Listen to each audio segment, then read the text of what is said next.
So I'm going to go ahead. We're going to be recording this session today. Thanks for joining us. And I'm also going to share my screen. So yeah, welcome everybody to the second session in our 2021 Maine Environmental Education Research Symposium. We're super excited to see you all here, and hopefully some of you are coming back for the second session and some of you are joining us for your first one in this month of May.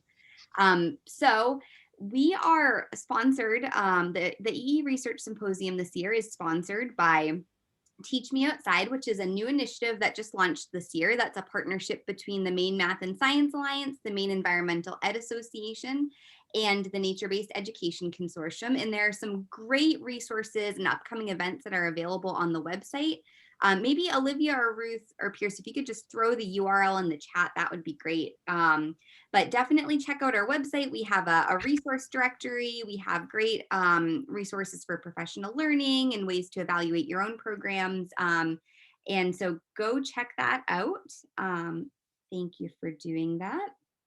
So yeah, welcome. I'm going to hand things over to Olivia to give you a little bit of a debrief on some upcoming events and exciting things that are happening this year. Oops.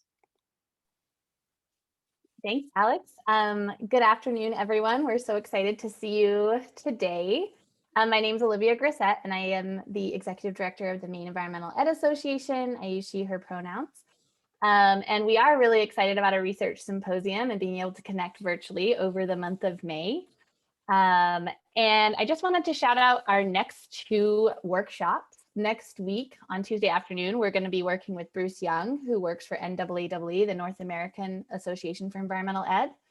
We're going to be doing a hands-on 2-hour workshop working through their practitioner's guide on assessing connection to nature. So that's going to be a really neat interactive workshop and should like have us have skills when we leave to use their new materials around assessing connection to nature, which is something that most of us need to do in our programming. So that's pretty awesome.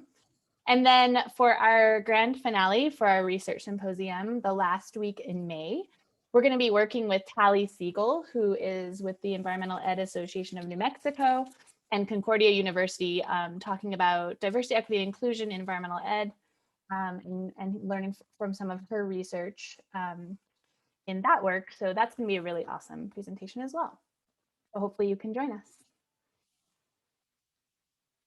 I'm also going to do our land acknowledgement today and also just make note there's some really cool resources that I added to this slide that you might be interested in as well. But if you don't mind, I'm just going to take a minute to read this. One way that we can support equity is by beginning all of our meetings by acknowledging our history of colonization and oppression that our organization has had a role in. We acknowledge that these systems of oppression are still in play and that historical events, as well as current events, cause impact and trauma felt today. It's important to remember that wherever we are in Maine, we are on the stolen land of Native peoples who have stewarded these lands through generations, and many of whom were forcibly removed from their land. Maine is the home of the Wabanaki, currently made up of the Maliseet, Micmac, Passamaquoddy, Abenaki, and Penobscot. One action we can take in our own lives to counter the erasure of Indigenous narratives is to learn about the history, past and present, of Native people in our own community.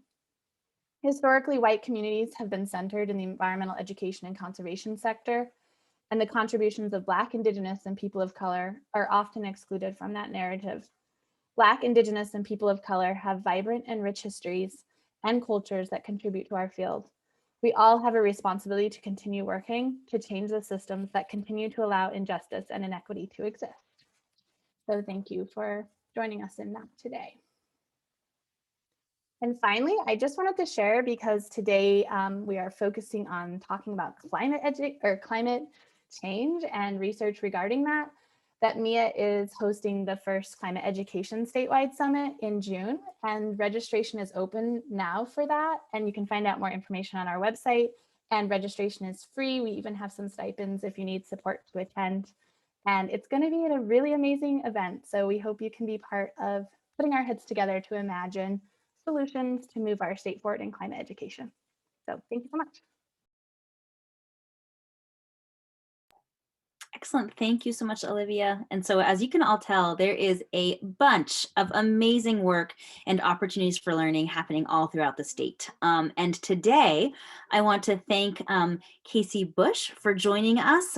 We are really in for a treat. Casey's research has been really well coveted and interesting and very, very applicable to a lot of the questions that we certainly have here in Maine about how do we really think about and how do we talk about climate change. So quick intro for Casey. She is currently the assistant professor of STEM education at North Carolina State University. She has studied climate change education from every single angle, always with an eye as to how we can inspire people, especially youth, to take action and feel empowered, even though the questions and the issues at stake are so large. She's particularly fond personally of birds, the moon, and word puns, and I can't wait to see how those three components work their way into our conversation today. So please, for all of you joining from Maine, please extend our warm Maine welcome to Casey. Thanks so much for joining us virtually. We're excited to hear what you got to share with us today, Casey. Thank you. Yeah, I always do enjoy word puns, but I enjoy the word puns that other people generate. So I'm always happy to hear anything you have for me. There is no such thing as a bad word pun. All right, let me just adjust my screen here. I'm really happy to be here. Thanks for hosting me. And I'm excited to talk about some of my research, but then also to talk about the implications of that research with an eye towards effective climate change communication or education. So that was just a brief intro that I gave you all, but I did want to just give you a little bit more background. So I was born and raised in Iowa in a small kind of blue collar town. I'm first generation college student.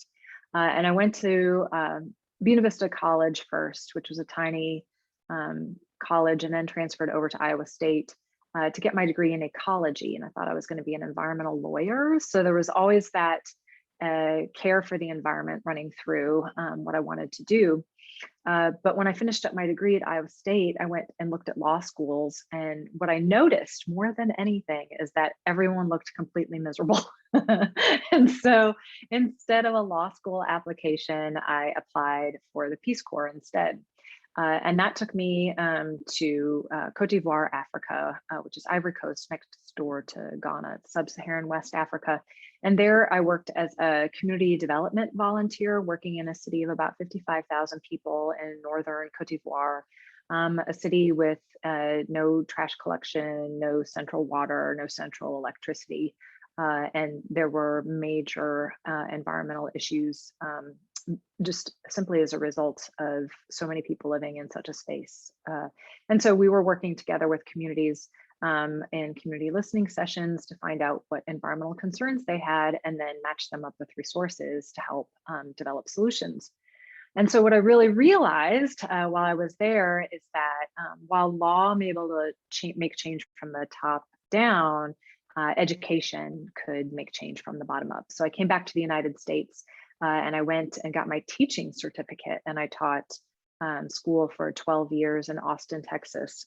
And I did some environmental education at a residential camp and as a park ranger and things like that as well in between time. I loved teaching school. I always got to teach earth and environmental sciences. So I really just got to continue doing the things that I was passionate about. Lots of place-based field trips. Like I took all of that environmental education and applied it to in-classroom learning. Finally decided that my 12-year / 5-year plan, which was to get my master's, should be enacted after 12 years. And I went back and got my master's and then had such a blast that I continued on for my PhD. And that's how I ended up doing what I'm doing now, which is still more of the same. It's environmental education, but now I'm researching that. So that's just a little bit of background. Climate change education was my area of focus in my research because I think it is one of the more difficult and challenging topics for so very many reasons. And some of those we're going to talk about today. And I like challenge and I like messy. So So with that then, I was supposed to just have people in the chat, if you will, open up the chat box and just do a quick intro of yourself there as well. We'll be using the chat and some polling features to make this an interactive talk. So I'd just like to hear a little bit more about where you are and what you're up to. So this is from Pew Research Center. It's 2015, so it's getting pretty dated. But I couldn't find that they've redone this study. So this is kind of like the best data that I have just for right now. And so in this poll, they polled kind of, ordinary citizens and then scientists. And so what they found was that 3% of the US public, 3% of scientists do not agree about climate change, whereas the perception is much higher, that 37% of the US public believe that scientists do not agree about climate change. And I should say too, their study was all scientists of all flavors, not just climate scientists. 87% of scientists agree that climate change is mostly due to human activity, whereas 50% of the US public believe that same thing. And about 77% of scientists agree that climate change is a very serious problem, whereas 33% of the US public believe that same thing. And so what we see is a gap between the US public and a gap between scientists around this issue of climate change. And it's that gap that I want to explore a little bit. And so if we look at this over time, they've been tracing belief in human-caused climate change for several decades now. And it does vary over time, but it stays pretty consistent in that there is a good majority of folks that believe that climate change is caused by human activities, but then there is also a substantial portion of the population who think that that is not accurate. And so there seems to be this persistent gap between scientific understanding and the public's understanding. And so my question then, as a communicator, as an educator, as a researcher now, is why is there a gap? And why is there disagreement among the public on this particular topic? So if you would put up in the chat some opinions that you have. Why do you think there's a gap between scientific understanding of this topic and the public understanding of this topic? What might be some reasons?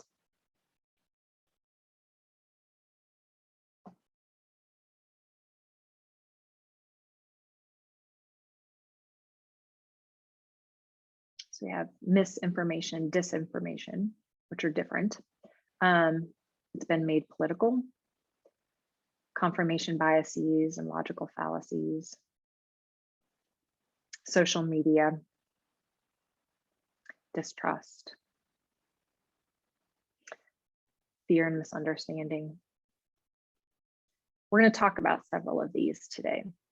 I'm preaching to the choir here, I realize completely, right? So when I do this activity with perhaps students in an environmental science class, I get much different answers for this particular question. The very many challenges seeing climate change, both it's, yeah, absolutely. And we don't want to change. I can understand that too. Yes, lengthy research papers. I'm guilty of producing those as well. So all of these are explanations of that gap. And why do I think this is an important question? I think it's important because your answer to this question, right, is your diagnosis. And so how can you fix the problem? And that's what education and communication can do. So there are several things that I've researched that help explain this gap. And these are the ones that I'm going to talk about with you today. So we're going to talk about value frames. We're going to talk about social norms. We're going to talk about worldviews, and we're going to talk about communications of uncertainty, especially in the media, although it doesn't have to be just the media. So let's hit up climate or value frames first. So here's two images. These are both taken from World Wildlife Federation website. They're pages for climate change. In the top left-hand corner, you have a polar bear and the stormy gray sea. And in the bottom right-hand corner, you have a village in the background where some houses are pulled down, and you have a woman who is holding her child, who looks to perhaps be malnourished because of the distended belly. On the page with the polar bear, the caption reads, "Polar bears at risk. Polar bears are being forced to swim longer distances as sea ice decreases." And the caption associated with the bottom right picture was "People at risk." And the caption was, "I've lost my crops almost 5 times in the last few years." So we have a polling question for you on this one, which I think Alex is running for me. Which of these images and then text are inspiring more concern for you? Thank you for hitting the poll. That's perfect. And can you see the poll in my shared screen? Is it active like that? You can see the results. Yeah, so I think once everyone, so it looks like we have almost everyone who's voted. I'll give another couple of seconds, and then I'll end the poll and then I can share it. Okay, because it's sharing right now on mine too, which is perfect. Oh, okay. Can everyone else see it too? Can everyone else see it? I think just No. your co-host, Yes, maybe. no. Okay, all right. So, All right, so it looks like, end it and share results. Can folks see the results? Great. awesome. So it was 75%, I think, people and 25% polar bears. And I will tell you, I've done this with adults and kids so very many times. And it is like, it's the same result over and over again, is that when I do this activity with adults, it's the image and text about people being affected by climate change. However, when I do this with youth, any guesses? It's the polar bear, right? It's that charismatic megafauna that they tend to feel the most concern about. And the point being here is that both of these statements are absolutely true, right? Like these are both, factually accurate ways to represent the impacts of climate change. So the question is, well, why is WWF then having all of these different framings of what climate change is going to do? And that's because of this very reason that you've just shown us, is that people value different things. And so if you don't value polar bears, or if that doesn't make you feel concerned, then perhaps the framing of people being at risk will, right? Because WWF, among their other good intentions, right, is trying to collect donations, right? So they want to hit as many different people as possible. And so this is an example of a frame. So I've done quite a bit of research around framing in educational settings, and framing, it's become like a more common term, I think, in everyday existence. And really what it means is it's a communication technique whereby you are framing the issue in a certain way. You're telling someone a storyline of why this is important or who is involved, and it essentially sets up the issue for another individual. And so when WWF is using the polar bear, they're using a wildlife frame where they're using animals or plants as icons to talk about why climate change is an issue. And when they're talking about impact on people, they're using a human framing, which is just stressing the effect on humans.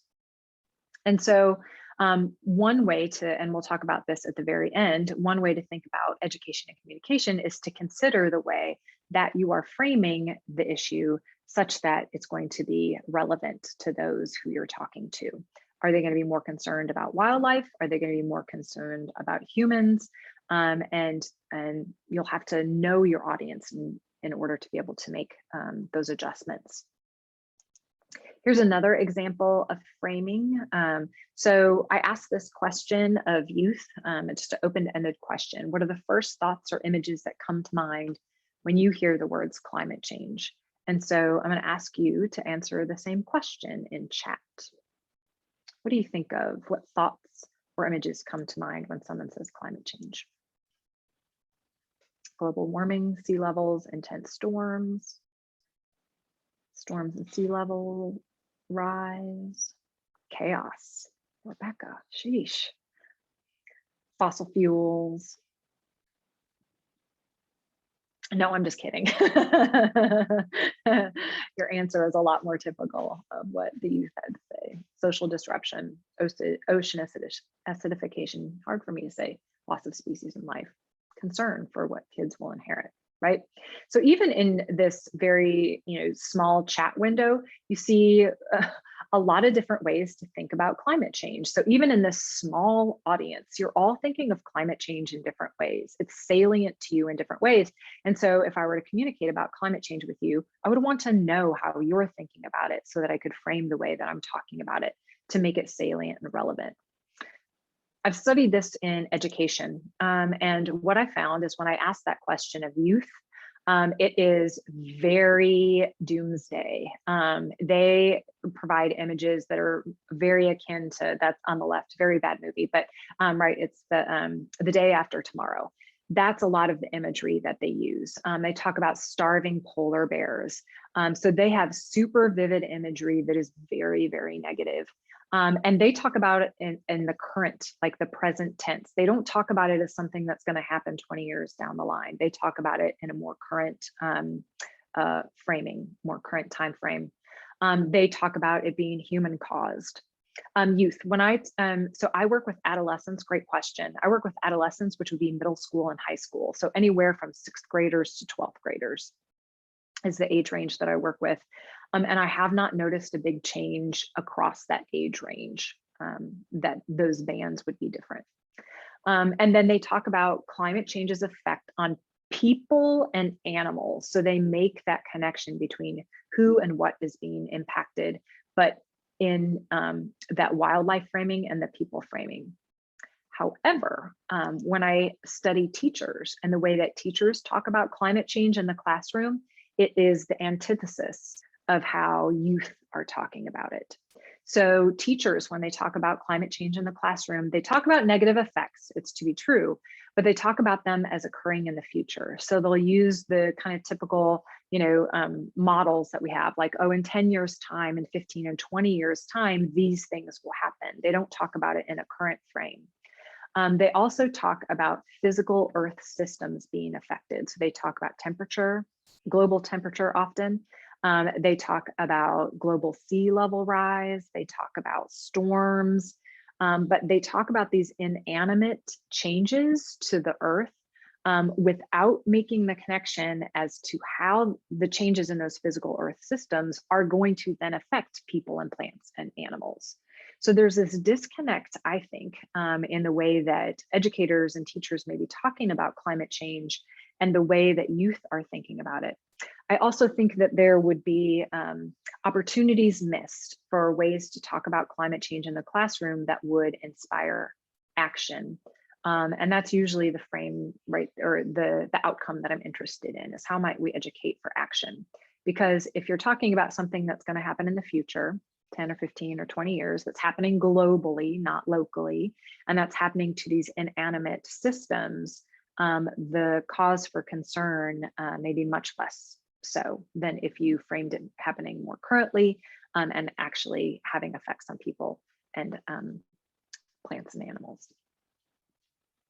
So we'll talk about communication, education techniques surrounding framing, but we're going to jump into the next thing about why we might disagree about climate change. And the second thing is social norms.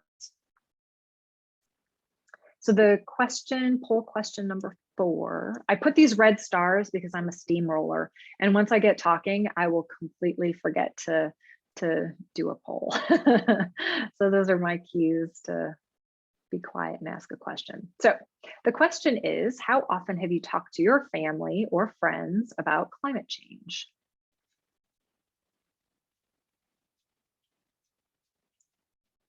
Oh, and yep. And then how often, a second question, how often do you talk to your family or friends? Or not how, let me back up. How often do you talk to your family or friends about climate change? And how often do your family or friends take mitigating actions?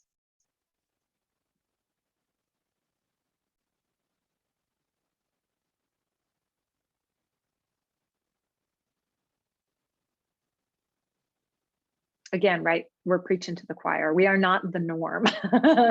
We are not the norm in this room. Okay, So it looks like, right, more so than not, often we talk to our family and friends about climate change. And sometimes our family and friends take mitigating action. So that's actually rather high. So the idea is that we perceive what others around us think and do about climate change, and that can be influential. So most Americans rarely or never discuss climate change with family or friends. It's not very typical dinner conversation. Like I said, we are not the norm. So rarely or never is much higher than often or occasionally. And then also fewer than half Americans actually perceive social norms of those around them for taking action on climate change. So this is extremely to very to moderately, and this is not at all. So less than half of folks perceive that people are taking mitigating action. So those are adults. So what about kids? And so I asked kids about their social norms around climate change. And they also, don't talk about climate change very often, but when they do talk about it with family and friends and teachers. Teachers and educators were very important in their social norms circle. And they also perceived kind of a moderate level of action, mitigating action. So I asked kids about those social norms, but I also asked them about some other things too. I asked them about what they knew about climate change's effects and causes. I asked them how certain they were about climate change being caused by people. And I also asked them about efficacy, which is their ability to take action, their perceived ability to take action, for that action to matter. So I asked kids about all four of these things. And then I also asked them how much action they take. What kinds of things do they do and how often do they do them? Because what I wanted to see is which one of these is the most important for driving youth action in climate change? And so we have another poll. My question to you is, of these four, which do you think is the most important for inspiring climate change action? Do you think that a kid's certainty is more predictive of their action taking? Do you think their level of knowledge is more predictive of action taking? Do you think their social norms are more predictive, or is it their efficacy?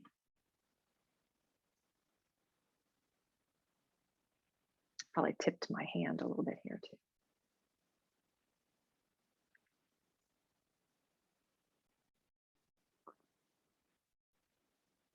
Cool. So it looks like the prevailing vote is for social norms and efficacy. But again, when I do this with other folks, it doesn't come up that way. So this is what I found, is that social norms were the most predictive of climate change action. So if kids perceived others around them believing in climate change, talking about climate change action, actually taking action, they were more inclined to also take climate change action. Efficacy was the second most important, which is whether or not they thought they could take action and whether or not they thought their action would have an impact. So if you look at number 1 and 2, the way that I often talk about this is social norms tell us what we should do, right? It's a very normative, it's very normative, whereas efficacy tells us what we could do. And so those two together are like a 1-2 punch, predictive of almost all of the climate change action. Less so was certainty. Certainty didn't seem to play as much of a role, and the least important, or what I'm saying, the least predictive of climate change action was knowledge. So the reason, right, that I think this question is an important one to ask, it's the same as the gap question. It's like, if we want youth, or adults for that matter, to take climate change action, we have to understand what drives that action, because that's going to help us develop the best communication and education tools. And so if we think that knowledge is the biggest driver, well, then the idea is that we should be providing more knowledge. But that's not the case. So if the biggest driver are social norms and efficacy, then how do we build communication and educational activities that help to support the development of social norms and efficacy in order to take climate change action? And we'll talk about that. I linked this to, has anyone read the book Thinking Fast and Slow by Daniel Kahneman? I love that book. I just think I love pop psychology type. I mean, they have a lot of research behind it too, but I just think that it's a fascinating way to think about how your brain works. And so I'm going to link this to this idea of fast and slow thinking. So the idea is that you have these dual processing systems within your brain. System 1 is called fast thinking, and system 2 is called slow thinking. And system 1 is unconscious. That's why it's fast, because you don't have to sit there and deliberate. It's automatic. It helps you make everyday decisions, which is great, right? Because if we had to like really deliberate on every little decision, we would be stymied. We wouldn't even be able to function. The bad part of that is that system 1 can be error prone because it is quick, it's automatic, not a lot of judgment, deep, kind of judgment going on there. It can be super error prone. Whereas system 2 requires a lot of deliberate, effortful thought. It's very conscious. You're thinking about your thinking. And this is best for super complex decisions, data-rich decisions. The good thing about this is that it can be really reliable. Once you actually generate that system 2 thinking to proceed, a route for it to proceed, then it can be pretty reliable. There's disagreement as to this, right? Because this is a model of how we think, right? But I think that system 1 thinking, kind of the social norms and efficacy, are more akin to that system 1, right? They're pretty fast. We might not sit there and think about, oh, what does my mom do? What does my teacher do? What do my friends do? We just kind of instinctively, it's like our gut, right? Like, oh, well, this is what I should be doing. Whereas system 2, which is more deliberate, data-driven, would be built around your knowledge and your certainty of whether or not climate change is happening to take action. As educators, we probably would prefer system 2 thinking based on data and super reliable and not error prone, rather than system 1 thinking. But there's also this kind of backdoor way that you can get to system 2 thinking. You can engage system 1 thinking to help motivate system 2 thinking. And that's what I recommend as an educator, is thinking about our social norms and efficacy and using those as entry points into developing knowledge around climate action. And we'll talk more about that at the very end of saving the best for last, all the implications here. Okay, the third thing is worldviews.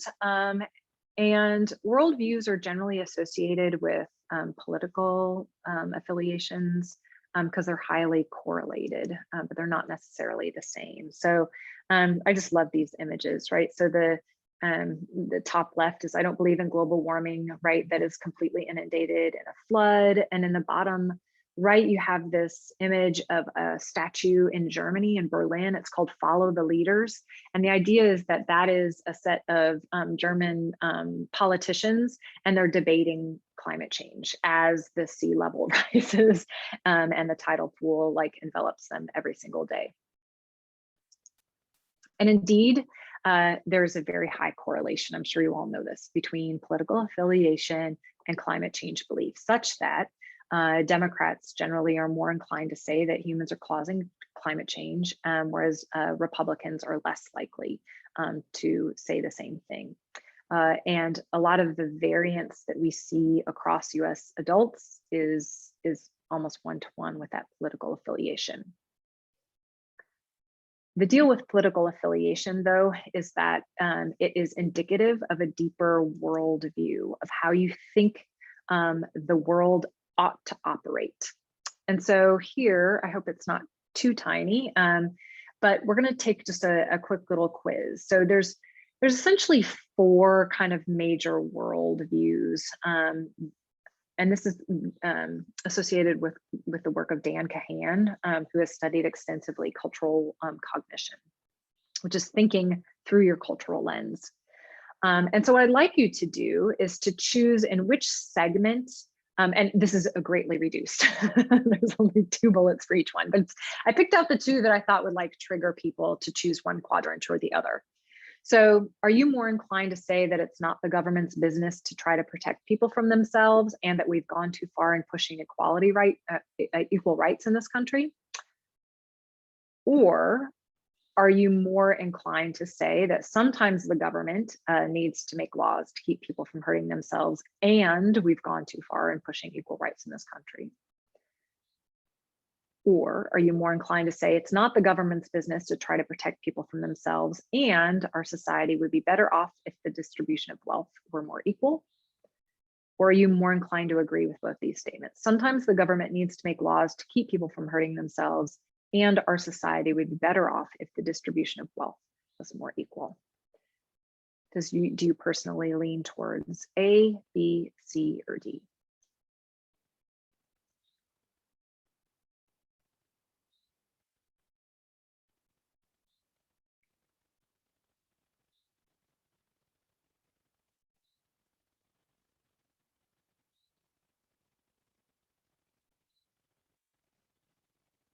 Right. So again, not surprised. I think we're drawn to certain professions based on our worldviews as well. And so most of you are down in this bottom right quadrant with D. And so cultural cognition worldviews are on two axes. The one axis is individualism versus communitarianism. And so individualism is very much like kind of every person for themselves, whereas communitarianism is worrying about others. And then the other axis is hierarchical to egalitarianism. So you're okay, or you even think hierarchy is kind of the natural state of things, or you're more egalitarianist, meaning that you think that things should be more even. And so for most folks who are down here in quadrant D, you would be considered an egalitarian communitarian. And so what they have found is that these worldviews are highly, highly predictive, both of political affiliation and your stance on many different perceptions of risk. So if you see it in red, that means that this group perceives it as a high risk. If you see it in green, it means that you perceive it as a low risk. So this group, right, we see climate change as a high risk, so not surprising. We see nuclear power as a high risk. We see guns as high risk, whereas we see immigration and gun control as both low risk issues. So the point being here is that, right, we're here. Like I said, I think we're really preaching to the choir here, but when you are communicating with an outside group, it would be important to think about where they stand in worldviews and understanding what they might perceive as risky or not, such that you can communicate more effectively with them. And this gets translated and reified and thrown into like the echo chamber of media. And that's where we're going to switch a little bit now to media. So this was CNN. I just typed in climate change in CSN search bar to see what came up. And so it had, talking about the Green New Deal, it's feasible, it's affordable, talking about the extinction crisis and threats to global food supply. And then an outrage article about a climate skeptic leading a White House panel. When I typed the same thing into Fox News, which is a news outlet that's more inclined towards a conservative viewpoint, you have a meteorologist saying that climate change is not causing more hurricanes, that it's using climate change as a blank check platform, and then questions as to why liberals aren't leading by example with climate change, and then a celebrity endorsement that climate change is exaggerated. So these worldviews get strengthened over time for adults. What I've noticed with youth is that their worldviews and their political affiliations are still pretty weakly formed. They're definitely influenced by their family members, but they are not as entrenched in one viewpoint or another. They're a lot more flexible in their thinking. And so let's talk a little bit about media or even education, which is the communication of uncertainty. So if if you ever get to see a scientist who is speaking for climate change, right, it's like 9 times out of 10, Bill Nye the Science Guy, who's not a climate scientist, but he is, right, a celebrity scientist. And so he often gets paired with a climate skeptic, or I prefer more often to use the term climate denialist, because I think they go beyond skepticism. But the idea is that there's this journalistic norm of balance, is what it's called, in that they want to show both sides. And so one of the ways they often do that is even visually. So they'll put one climate scientist against one climate denialist or climate skeptic. And so what this creates is this false balance of kind of equal proportions of agreement or disagreement, when that is absolutely not the case. I'm not going to show this video, but I highly, highly recommend typing in John Oliver and the climate change debate. There's quite a bit of swearing in it, but it is super, super clever. And one of the things that he does at the end is like, if we wanted to show this more realistically, what you'd have to have is like 99 scientists on one side, or 1,000 scientists on one side, and then the climate denier on the other side, right? That what happens when you set this up through the media is that it just creates this false sense of that these two things are equal, and that this is somehow proportionate to what what actually exists in perceptions about climate change. That's mass media, but then we also have social media, right? And at the top level, social media is strife with misinformation and or disinformation. I see those two things as being quite separate. Misinformation I'd see as being maybe somewhat accidental, whereas disinformation to me is purposeful. So the idea is that in social media as well, we're seeing these ideas of uncertainty popping up over and over and over again. And the uncertainty, right, is climate change happening? Are humans causing it? Should we do anything about it? They're all rallying around those same questions. And this pervades throughout. So there's continued perception of the US public that scientists disagree about climate change, and that is just not accurate. And so there is this ongoing perception, and it can be, I believe, very deleterious. I've studied this same thing in textbooks. And this is a great book, by the way, talking about purposeful disinformation campaigns, not just about climate change, but about all sorts of things. It's called Merchants of Doubt. And there was actually a documentary about it too, which was super well done. And so I looked at textbooks, kids' textbooks from their classrooms in 6th grade to see how they're talking about climate change. To see if it was scientifically accurate, or to see if it looked more like our mass and social media. I looked at 4 books in California. Actually, one of those books was in my kid's classroom, his 6th grade classroom during that year. Analyzed the books on all the sections that contained climate change. And usually, if we have time, I kind of like to do a little activity with you so that you can see just how different the section on climate change is from all of the other sections.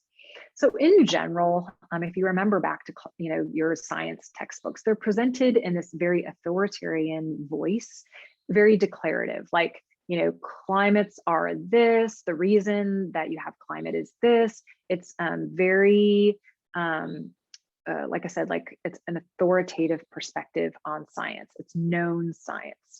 And most of the textbook is presented that way. I'm not going to say that's the best way, because I actually think it's not, because it divorces all of the science from the people who found the science, but that is how it's presented. But then you go to the section on climate change, and now all of a sudden scientists are showing up. All of a sudden qualifiers are showing up, both in qualifiers for numbers and qualifiers for verbs. So here, and I'm sorry, it looks like Google destroyed the text quality here, but it's the section here is called Climate Variation Hypothesis.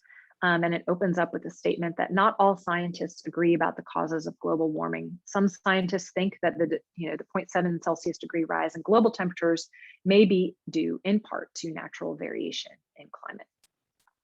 And so we analyzed these texts to look for how they're talking about climate change to kids. And so what we found is that they talk about scientists a whole ton, but when they're talking about scientists, they're using verbs associated with scientists that somehow communicate uncertainty. Scientists were doing a lot of thinking, which is great because scientists do that, but they're using it in the everyday connotation, like, well, I think this is going to happen.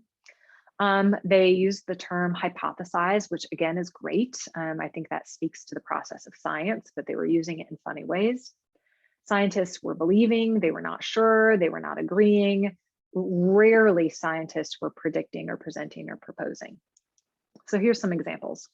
One of the statements was, if the average surface temperature of Earth increases, scientists hypothesize that changes in global climate could occur. So, right, this is use of the word hypothesize in a way that I believe is disingenuous, because scientists do hypothesize this, but literally in the section just before, they talked about how climates were a function of Earth's surface temperature, and that was not questioned in any way whatsoever. They also talked about, they used verbs that shifted doubt by kind of qualifying that particular verb's power. So scientists are concerned that the resulting rise in Earth's temperature might alter climates and other aspects of our environment. Again, that is not a questionable statement at all. That absolutely would occur no matter what was causing the rise in Earth's temperature. They qualified the number of scientists. So they talked about some scientists having presented data that shows that Earth's surface temperature is increasing every year. Again, technically accurate, right? Not all scientists are studying surface temperature, but you have to question, like, why are they using this language here? And the reason, that we posed was that they were trying to introduce uncertainty into the topic. They wanted to communicate that climate change is possibly happening, and they wanted to communicate that humans may or may not be causing it for a variety of different reasons.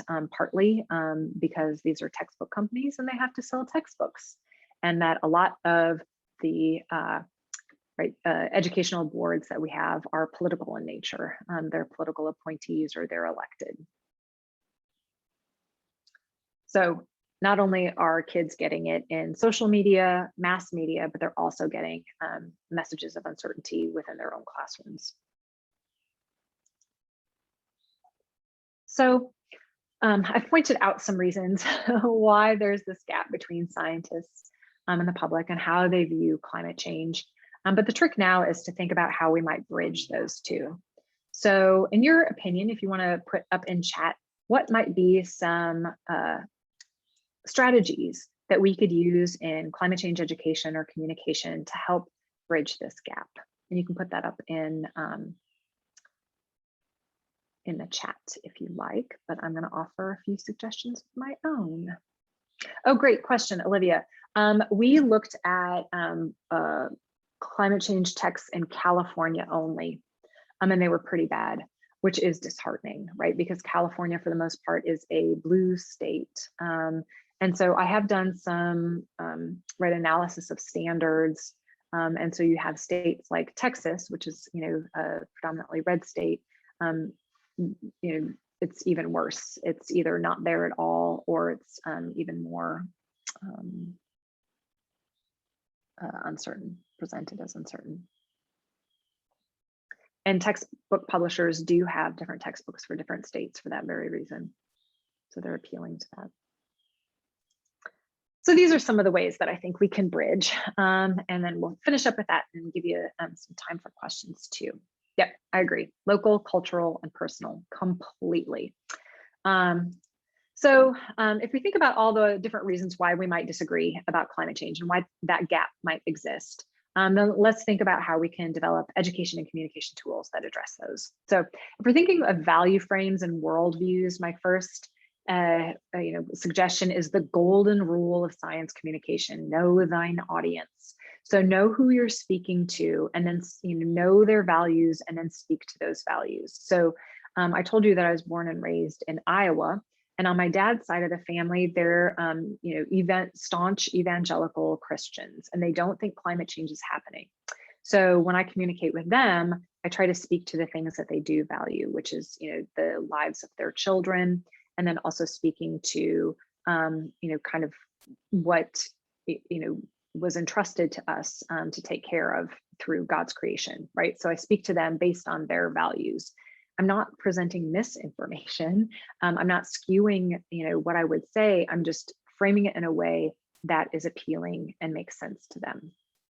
If your audience is more concerned about jobs, right, then how can climate change policy work with also job creation? So again, we're not fibbing. We're just picking the parts of the story that's going to make the most sense to our particular audience.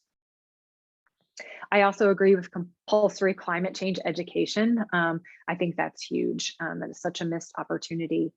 There's a great study that just came out, though, that looked at, that was the National Center for Science Education. It's called Making the Grade. And they looked at the state science standards and how they might be able to achieve climate literacy.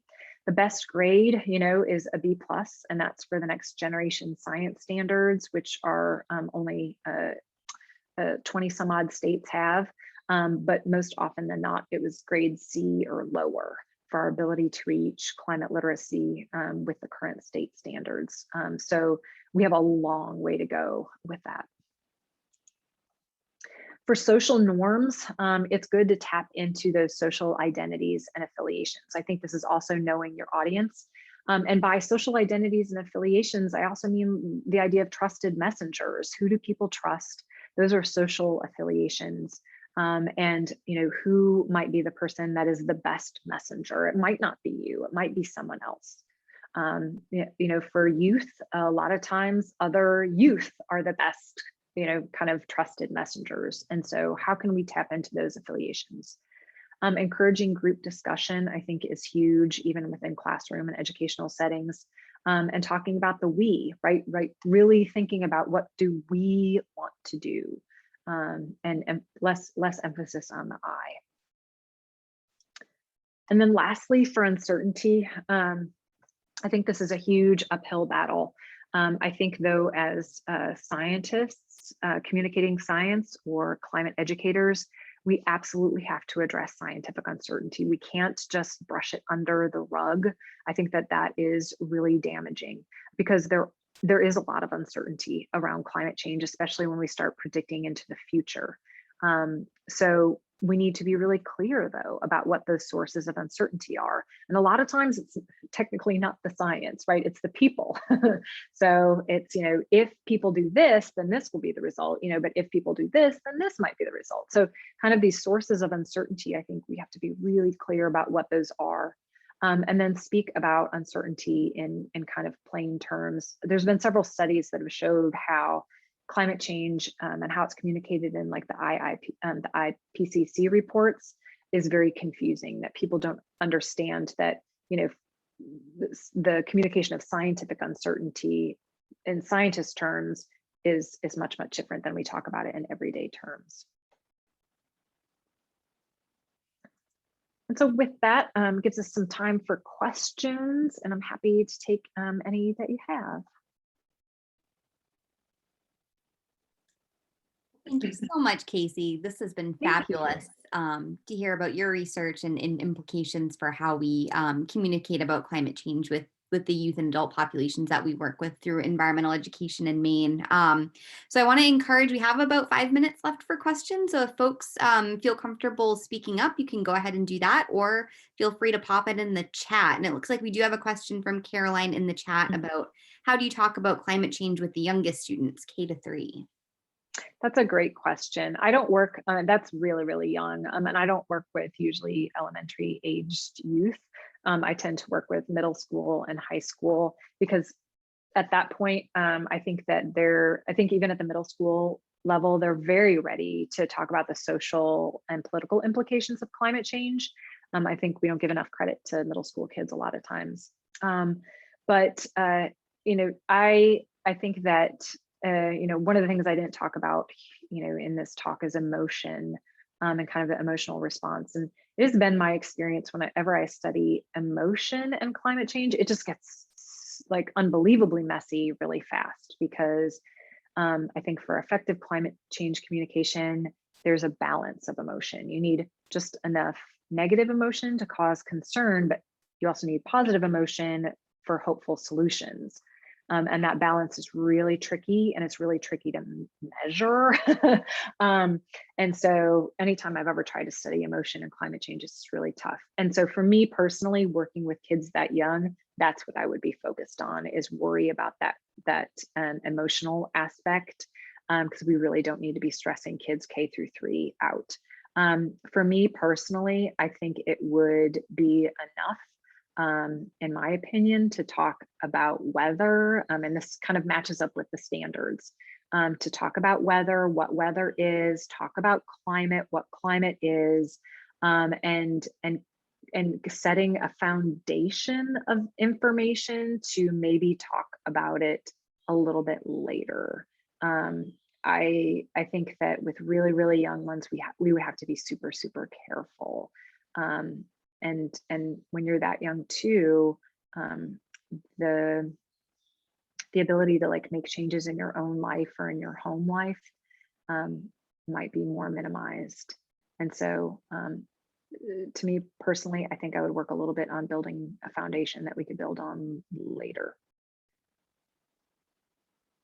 But I'm happy if you disagree with me and have better ideas for that. But this is Caroline, just following up. That makes a lot of sense to me. And actually, I think that really part of it too is sort of building that relationship between the youngest ones and the natural world, so that developing the stewardship piece, and maybe even working on the things that they can do, whether it's, you can start with the simple things like picking up trash and, don't leave the water running while you're brushing your teeth, but, laying that groundwork. So thank you. Yeah, that's kind of my inclination too. Yeah. Right. And of course, there's going to be differences among kids. Some kids might be more able to handle a little bit more. But yeah, I think you're right. Like building the kind of attitudes and general dispositions would be a little bit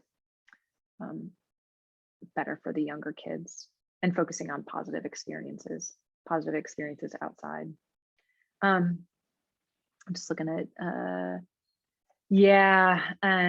oh my good gravy. The kind of hyper polarization. I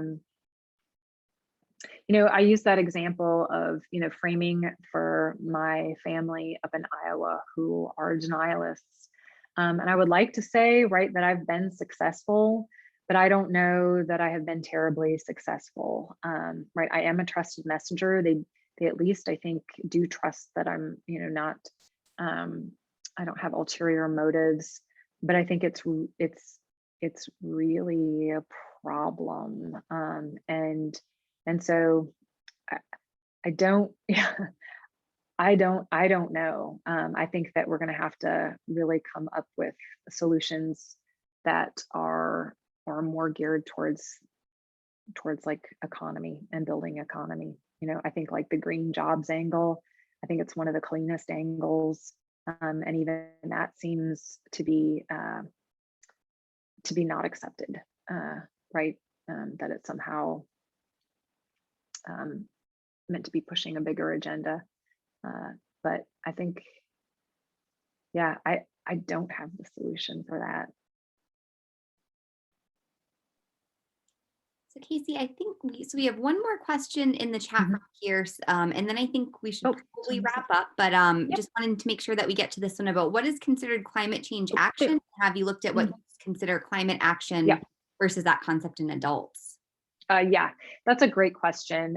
So climate change action for youth, when I did that study, I tried to pick out things that research has showed has the most impact, like, per carbon savings, right? So those types of things, but then also we're in the can of adolescents, right? So for them, driving less, while it can have a impact on the amount of carbon in our atmosphere, right? That's not going to be something that a middle schooler is going to be able to control within their family. So the climate action in my research is usually focused on those things that youth can do. So it's going to be like eating, less red meat. It's going to be energy conservation, which they could totally do in their home, but like energy conservation at like the level of, not necessarily insulating or replacing your windows, right? So it's consumer use kind of controls.